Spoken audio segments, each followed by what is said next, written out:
Good morning students. आज का जो टॉपिक है वो है Gibbs energy of the cell reaction, cell अभिक्रिया की गिब्स ऊर्जा, and it's very important from point of view of board. Very important है, ये भी अच्छी तरह से समझना है आपको, ठीक है।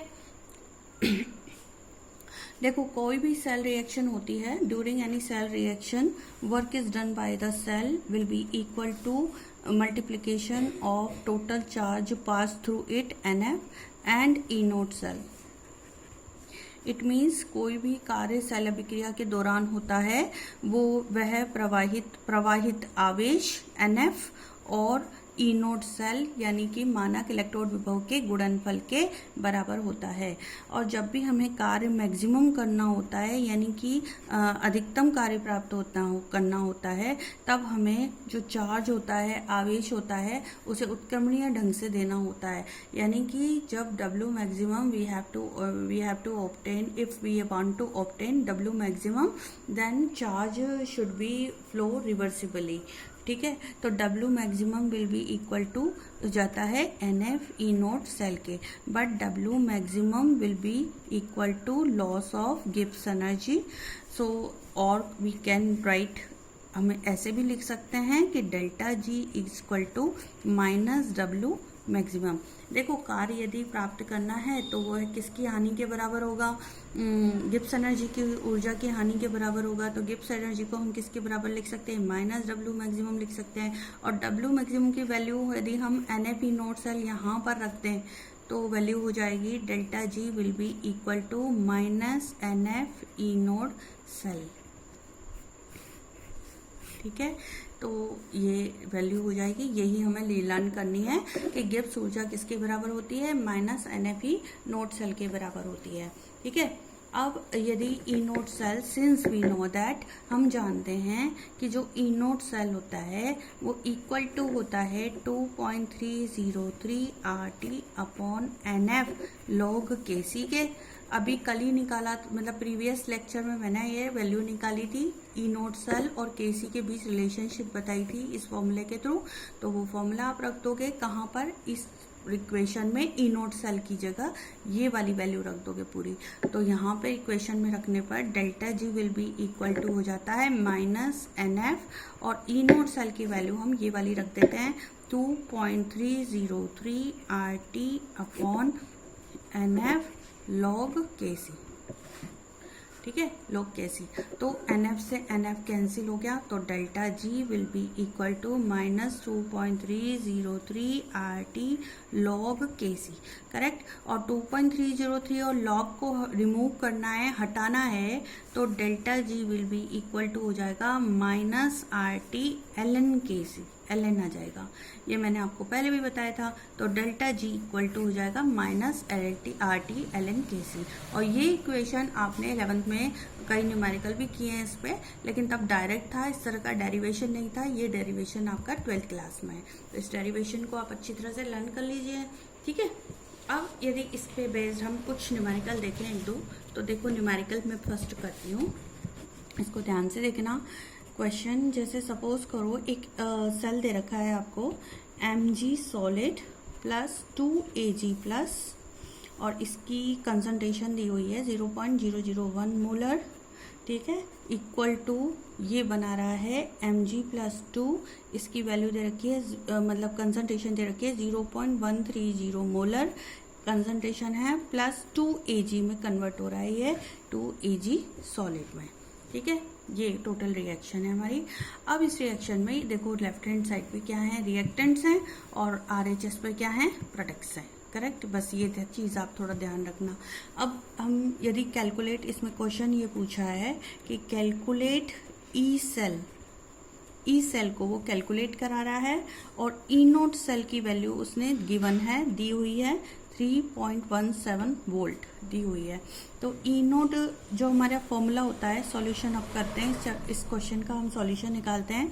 फॉर्मूला हम सीधे सीधे रखेंगे, E cell equal to E naught cell minus RT upon NF ln concentration of products upon concentration of reactants, यही होता है ना। तो कंसंट्रेशन ऑफ प्रोडक्ट्स, अब प्रोडक्ट्स देखो हमारे कौन से हैं, मैंने कहा था ना RHS पे प्रोडक्ट्स हैं, यानी Mg+2 और 2Ag हमारे क्या है, प्रोडक्ट्स हैं। तो 2Ag तो सॉलिड स्टेट में है, तो इसकी तो कंसंट्रेशन हम यूनिट लेंगे, तो इसको तो हम नेग्लिजिबल मतलब यूनिट मान लेते हैं, एक मान लेते हैं, तो सॉलिड की वैल्यू नहीं रखेंगे कंसंट्रेशन में, लेकिन सिर्फ किसकी रखेंगे, एक्वा सॉल्यूशन में जो है Mg+2 0.130 मोलर, तो Mg+2 को हम ऊपर रखेंगे प्रोडक्ट की जगह, Mg+2 की कंसंट्रेशन। नीचे रिएक्टेंट्स की कंसंट्रेशन आती है, तो रिएक्टेंट्स हमारे एक तो Mg है और एक Ag+ है, तो दोनों हमारे क्या हैं, रिएक्टेंट्स हैं, लेकिन Mg सॉलिड स्टेट में है, तो इसकी कंसंट्रेशन यूनिट माने के चलेंगे, तो Ag+ की कंसंट्रेशन रखेंगे, तो सिर्फ Ag की कंसंट्रेशन आएगी यहाँ पे Ag+, और Ag+ का आगे स्टोइकियोमेट्रिक कोफिशिएंट जो दे रखा है वो 2 दे रखा है, तो इस 2 को हम यहाँ पे स्क्वायर के रूप में, यानी घात के रूप में, पावर के रूप में रख देते हैं। ठीक है, तो ये हमारी टोटल इक्वेशन बन गई। अब ई सेल हमें फाइंड आउट करना है। ई नोट सेल हमको गिवन है 3.17 वोल्ट, तो ये रख देते हैं 3.17 माइनस RT/F की जो वैल्यू होती है वो हम पहले ही कैलकुलेट करके निकाल चुके हैं, 0.059 होती है, upon number of electrons exchange during the reaction, कितने इलेक्ट्रॉन एक्सचेंज हुए हैं, तो भाई 2+ हुए हैं, +2 बन रहा है, तो 2 इलेक्ट्रॉन एक्सचेंज हुए हैं, तो अपॉन 2 आ जाएगा, लॉग, उसके बाद वो 0.130 है। ये लॉग कैसे आया, ln से लॉग कैसे चेंज हो गया, वो एक्चुअली में मैंने 2.303 लॉग में चेंज कर दिया था ऐसे, क्योंकि 2.303 RT/F की वैल्यू होती है 0.059, इसलिए मैंने इसे लॉग में कर दिया है। ठीक है, कंफ्यूज मत हुआ करो। Mg+2 है, वो इसकी जो कंसंट्रेशन है वो दी हुई है, देखो ये कंसंट्रेशन दी रखी है ब्रैकेट में, Mg+2 की कंसंट्रेशन है 0.130, तो यहाँ पे अपन रख देते हैं 0.130, करेक्ट। और Ag+ की कंसंट्रेशन कितनी दी हुई है ब्रैकेट में, देखो 0.0001, तो ये हम रख देते हैं और स्क्वायर कर देते हैं 0.0001 और इसका स्क्वायर। ये वैल्यू हम यदि कैलकुलेट करेंगे तो कैलकुलेट हमारी आ जाएगी 3.17 में से माइनस करेंगे इन सबको, यदि हम कैलकुलेट करें तो 0.21 वोल्ट के बराबर आ जाती है, और आंसर इज 2.96 वोल्ट, ये हमारा आंसर आ गया। ठीक है, तो ये मैंने क्वेश्चन को फॉर्मूले को पुट करना आपको सिखा दिया। एक क्वेश्चन और लेते हैं अपन, जैसे क्वेश्चन है जिंक सॉलिड प्लस कॉपर +2, एक डेनियल सेल ही ले रहे हैं, गैल्वेनिक सेल ही ले रहे हैं, plus = Zn+2 aqueous plus Cu solid, यही रिएक्शन होती है गैल्वेनिक सेल में। अब इसका ई नोट सेल गिवन है 1.1 वोल्ट गिवन है, और इसकी हमें निकालनी है ΔG0, यानी कि स्टैंडर्ड गिब्स एनर्जी की वैल्यू निकालनी है। तो सीधे सीधे फॉर्मूला रखना है, ΔG0 = -NF ई नोट सेल, ये वाला हमारे पास फॉर्मूला था, वी हैव द फॉर्मूला, और ΔG0 इक्वल टू हो जाएगा -N, नंबर ऑफ इलेक्ट्रॉन कितने एक्सचेंज होते हैं डेनियल सेल में, 2 इलेक्ट्रॉन्स, तो N आ जाएगा। F की वैल्यू मैं ओल्ड बुक के अकॉर्डिंग ले रही हूँ, NCERT के अकॉर्डिंग ले रही हूँ, 96487 पुरानी बुक के अकॉर्डिंग। ई नोट सेल हमारा 1.1 है, और इसकी वैल्यू आ जाएगी माइनस, इसको सॉल्व कर लोगे तो 2127 जूल पर मोल हो जाएगा। मतलब करने का तरीका आना चाहिए, फिर आप कोई सा भी न्यूमेरिकल कर सकते हो। -212.27 किलो जूल में चेंज करना है, तो ये पॉइंट लग जाएगा। ठीक है, तो ये आंसर आ गया। तो इस तरह से आप डायरेक्ट वैल्यू रख के और डायरेक्ट न्यूमेरिकल के थ्रू आप क्वेश्चंस को निकाल सकते हो, आंसर निकाल सकते हो, सॉरी, है ना। अब बात करते हैं इलेक्ट्रोलाइटिक सेल की। ठीक है, तो इलेक्ट्रोलाइटिक सेल की बात करते हैं। देखो इलेक्ट्रोलाइटिक सेल, ये मैं 11th में भी वैसे क्लियर कर चुकी हूँ कि device which converts electric energy into chemical energy, chemical energy में जो कन्वर्ट करती है उसे कहते हैं इलेक्ट्रोलाइटिक सेल। इलेक्ट्रोकेमिकल सेल वो होता है जो केमिकल एनर्जी को इलेक्ट्रिक एनर्जी में चेंज करे, और इलेक्ट्रोलाइटिक सेल क्या होता है, इलेक्ट्रिक एनर्जी को केमिकल एनर्जी में चेंज करे। अब इसका जैसे अपन प्रोसेस की बात करें इस सेल के, तो प्रोसेस में ले रही हूँ जैसे electrolysis of NaCl, molten NaCl का यदि हम इलेक्ट्रोलाइसिस करें तो क्या होता है, देखो इसे एक डायग्राम के थ्रू बता देती हूँ मैं। जैसे यहाँ पर हमें 2 इलेक्ट्रोड लेते हैं, इसमें we take 2 electrodes, 1 electrode acts as anode, left side पे तो हम हमेशा एनोड ही लेते हैं, इसमें भी cathode, right side electrode is act as cathode. Anode जो होता है यहाँ पर पॉजिटिव होता है और कैथोड जो है वो नेगेटिव होता है, बस साइन डिफरेंस होता है। मैंने पहले भी बताया था 11th में कि केवल साइन डिफरेंस होता है, बाकी सब इलेक्ट्रोकेमिकल सेल की तरह ही होता है, ठीक है। तो इलेक्ट्रोकेमिकल सेल में एनोड जो है वो नेगेटिव होता है और कैथोड पॉजिटिव होता है, लेकिन इलेक्ट्रोलाइटिक सेल में एनोड पॉजिटिव होता है और कैथोड नेगेटिव होता है, ये ध्यान रखना, ठीक है। इसको हम बैटरी से जो कनेक्ट कर देते हैं, बैटरी के टर्मिनल से, पॉजिटिव टर्मिनल को पॉजिटिव से, नेगेटिव टर्मिनल को नेगेटिव से, ठीक है। यहाँ पर हमने मोल्टन सॉलिड ले लिया, वही NaCl ले लिया, Na+Cl मोल्टन। तो मोल्टन होगा तो ये तुरंत डिसोसिएट हो जाएगा, जैसे ही हम इलेक्ट्रिसिटी पास करेंगे इसका डिसोसिएशन हो जाएगा, it dissociates into their ion Na+ and Cl-, 2 ion में ये क्या हो जाएगा, कन्वर्ट हो जाएगा, डिसोसिएट हो जाएगा। तो जो Na+ हैं दे विल अट्रैक्टेड टुवर्ड्स, जो Na+ आयंस हैं they will attracted towards a negative charge electrode and negatively charge ions will be get attracted towards a positive charge electrode. ये अपोजिट मूवमेंट होता है कि Na+ आयंस हैं वो तो cathode negative charge plate की ओर, electrode की ओर मूव कर जाते हैं, गमन कर जाते हैं, और जो Cl- आयन है वो विपरीत आवेशित होने के कारण एनोड की ओर, जो कि धनावेशित है, उसकी ओर गमन कर जाते हैं, ठीक है। तो Na+ तो कैथोड पर जाकर जमा हो जाते हैं और Cl- एनोड पे चले जाते हैं। तो 2 तरह की रिएक्शन होती है, एक तो होती है एट एनोड पे, तो एनोड पे क्या रिएक्शन होगी, एनोड है पॉजिटिव और एनोड पे हमेशा ऑक्सीडेशन ही होता है, ठीक है। Oxidation will take place always at anode. तो ऑक्सीडेशन में क्या हो जाएगा, ऑक्सीडेशन में जो Cl- जा रहे हैं ना यहाँ पे एनोड पे पॉजिटिव की तरफ, तो जो Cl- है वो एक इलेक्ट्रॉन रिमूव करके हाफ Cl2 में चेंज हो जाता है, half Cl2 plus by liberating 1 electron, and half Cl2 plus half Cl2 मिलकर बना देते हैं 1 मॉलिक्यूल ऑफ Cl2, यानी Cl2 gas will be liberated at anode, Cl2 gas बन जाती है एनोड पर। ये सब 11th में बताया हुआ है। एट कैथोड क्या रिएक्शन होती है, हमेशा ऑलवेज, कैथोड मतलब नेगेटिव, तो रिडक्शन विल टेक प्लेस, और कौन से आयन मूव कर रहे हैं कैथोड की ओर, पॉजिटिव चार्ज यानी Na+ आयन। तो Na+ आयन, ये जो इलेक्ट्रॉन रिमूव हुए हैं यहाँ पर एनोड पर, नेगेटिव चार्ज ये Cl- से जो इलेक्ट्रॉन रिमूव हुए हैं वही इलेक्ट्रॉन कैप्चर होंगे किसके द्वारा, Na+ के द्वारा, जो इसकी सॉल्यूशन में से किस ओर चल रहे हैं, कैथोड की ओर। तो Na+ एक इलेक्ट्रॉन लेकर और Na सॉलिड बना देगा, वहाँ पर डिपॉजिट हो जाएगा। तो ये रिएक्शन Cl2 जो है वो तो लिबरेट होगी, Cl2 तो जो लिबरेट होगी वो तो एनोड पे लिबरेट होगी, और सोडियम सॉलिड जो डिपॉजिट होगा वो किस पे डिपॉजिट होगा, कैथोड पर, ठीक है। तो इस तरह इसे कहते हैं हम इलेक्ट्रोलाइसिस प्रोसेस, ठीक है। इसी तरह यदि हम NaCl का लेते हैं, सपोज करो NaCl का ले रहे हैं, एक्वस सॉल्यूशन,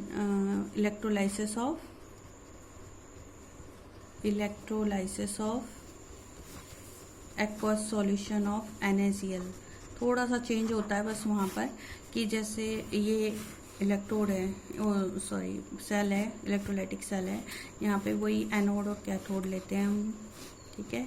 इन्हें बैटरी से कनेक्ट कर देते हैं, ठीक है। ये हो जाता है हमारा एनोड यानी कि पॉजिटिव, और ये हो जाता है हमारा कैथोड नेगेटिव। लेकिन यहाँ पर हम मोल्टन NaCl लेने की जगह हम लेते हैं NaCl + H2O। तो यहाँ पर हमारे पास 4 आयंस होते हैं, Na+ plus Cl- plus H+ plus OH-, वहाँ पर नहीं थे।